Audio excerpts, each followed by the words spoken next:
Kung bago ka lang sa channel na to at isa kang true-blooded Aldab Nation na nagmamahal po kila Maine Mendoza at Alden Richards, tama po ang channel na pinuntahan mo, kaya consider na kitang bagong subscriber. Welcome back mga Aldab. Ito na naman po ang inyong lingkod, si Mr. Destiny, at napakaganda nga po ng update natin. Good news nga po para po sa Aldab Nation, pero bad news naman po sa mga Katden fans. Finally mga Aldab, sa tagal po ng issue na kumalat dahil ayaw umamin po ng iba, dahil ayaw din po ng mga taong madismaya ang issue sa Katden, talagang itinago nila. Pero sabi ko nga po sa inyo, walang bahong hindi lalabas.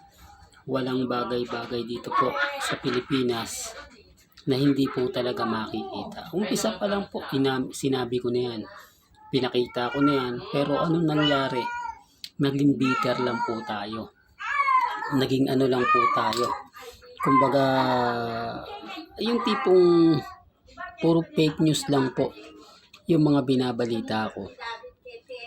Puro pinapasa ko lang daw po, walang katotohanan, para lang daw po dumami viewers ko. Dahil sikat na sikat ang Katden ng mga panahon daw noon, talo ang Aldab, ayaw akong paniwalaan. Halos lahat, karamihan po ng mga Katden fans, binabatikos ako. Masasakit, maanghang na salita yung inabot ko. Nakakalungkot lang po kasi maraming mga mamis, mga titas, mga senyor ang naniniwala sa akin na binabash po nila. Naku, bayaran yan. Bayaran ng ano yan? Bayaran ng Aldab yan. Kamag-anak yan ni Mr. Destiny para protektahan siya, para ganito ganyan. Di po ba? Ang nakakalungkot lang po mga Aldab, pati kamag-anak nila dinadamay. Ano nang nangyari? Ngayon, lumabas na. Pinagpiestahan na nila Ogie Diaz. Hintayin nyo na lang po si Christopher Min ang magpapakalat. Di po ba? Alam nyo, sabi ko nga po sa inyo, pag sila nagbalita, ligit daw. Kasi hindi sila kasi mga Kaaldab, ano sila yung matatalino sila Alam nila na kapag pumutok na, saka sila babalita. Kumbaga, magaling sila sa mga ganyan. Kaya nga po sabi ko sa inyo, ako, updated ako. Maaring mali lang po nila yung iba, pero hindi tayo. Kaya lang naman sinasabi nilang ligit po ang mga sinasabi nila Christopher Min, Ogie Diaz, kasi kung kailan pumutok na po kung kailan marami na pong nakakaalam, kung kailan marami na pong nakakakita, nakakapanood, sa kanila i-update. Di po ba? Hindi katulad ni Mr. Destiny. Bago pa po siya pumutok, bago pa siya, kumbaga, dumating yung punto na tama sila. Kasing aga ko pa po, doon pa lang po sa airport, malalaman mo na Doon pa lang po may kita nyo na, mararamdaman nyo na. Di po ba?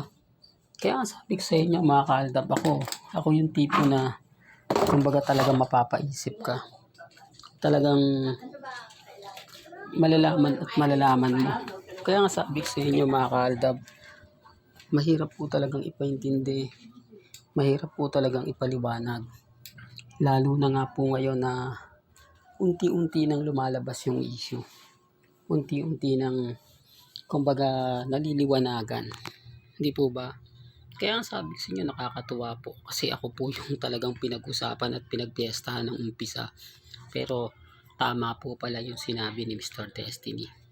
Tama po pala yung pinaliwanag ni Mr. Destiny. Real talk. Well, punta na tayo kay Lamengay at kay Alden. Ito na po yung pinaka-inaabangan natin, ang pag-amin ng dalawa. Kaya sabi ko sa inyo, ito na yung kasunod Ito na yung tagumpay na sinasabi natin. Ito na yung pinaka-abangan ng fandom. Di po ba? the real talk yan mga kalda. Bago ituloy natin yan, pag-usapan natin tong photos. Sa mga gusto pong mapanood ang out of order, may palalabas na nga po ito sa Netflix sa October 2. Kaya kumpirmado na to mga kalda. Baka sabihin nyo na naman, ganito ganyan. Kaya nga po ako lagi sinusundan ng mga Alden fanatics. Po ba? Kasi nga po, updated ako. Po ba? Kumbaga, pag pumutok na yan, hindi po pwede makaligtas kay Mr. Destiny yan. Hindi po pwede nang palagpasin ni Mr. Destiny yan. Kasi nga po mga kaldab, aldab tayo. Ito yung sinasabi kong pagkakaiba sa mga ibang vlogger. Kasi marami po silang ina-update eh. Hindi po sila nakapokus sa isang tao lang. Kaya kung ano yung nagtitrending, dun sila. Kasi alam nila marami dun nanonood. Hindi katulad natin, focus lang tayo kina Alden at kay Main. Kapag nag-update si Main, nag-update si Alden, sa pool na agad-agad yan. Po ba? Hindi katulad nila, mga bukas sa makalawa pa yan. Magbabalita, magbibigay ng mga posts. O hindi katulad ni Mr. Destiny. Kaya nga po yung iba nagagamit tayo eh. Tapos sila pa po yung nagtitrending, pero okay lang po yun. Di po ba? Talagang ganon. Kumbaga ikaw yung unang nagtanim, pero sila yung aani agad-agad. Normal na lang po sa akin yan. Kumbaga parang ako po yung unang binabash, pero ako yung unang nag-post. Sila second lang. Pero sila na po yung talaga nagiging bida. Gaya nga po ngayon, pag-amin ni Main, marami na naman magkikredit yan. Kami yung nagsimulang magsabi niyan eh. Kami yung ganito ganyan. Po ba? Kami yung ganyan, kami yung unang. Kaya sa mga mami, sa mga titas, alam po ninyo, sa channel ni Mr. Destiny, talagang updated tayo. Lalo na po ngayon nararamdaman natin na sila Mengay at si Alden Richards talagang paamin na. Di po ba? Matapos lang siguro itong flood content, pero malabong matapos. Mahal. Malabo. Kasi nga po, darating yung point na hindi mo kakayanin. Darating yung point na kumbaga mahirap. Di po ba? Mahirap ipaintindi. Lalo na nga po kapag yung mga taong bitter na bitter sa atin. Sa ngayon tapos na ang captain. Sa ngayon aldab na lang po ang malakas. Sa ngayon aldab na lang po tayo tututok. Malay nyo, sabi ko nga, lagi lang kayong tututok dito. Baka may magandang balita kung iba to na ikagulantang ninyo.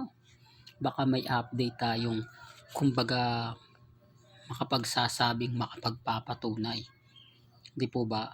Nasarswela lang po talaga ang lahat kina Congressman at kay Mengay. Kaya lagi lang kayong tututok. Sabi ko nga po dun sa mga mamis, wag po kayo magpapadala, wag po kayo magpapatinag, at wag po kayo magpapa-apekto. Dahil hanggat nandito po tayo, hanggat kahit po sandamakmak ang basher ni Mr. Destiny, kahit po araw-araw akong binabatikos, sinasabihan fake news, okay lang po yan. Tanggap ko po yun. Po ba? Pero ang pinakamaganda rito, tayo ang pinag-uusapan. Tayo yung panalo. Hanggang dito na lang po ang ating latest updates. Kaya kung gusto niyo pa po ng pinaka-latest at sariwang update, abay tumutok lang po kayo dito po sa channel ni Mr. Destiny para updated kayo sa mga bago at sa mga latest na i-upload po natin maya-maya lang. Hanggang sa muli, salamat po sa panonood at pakikinig.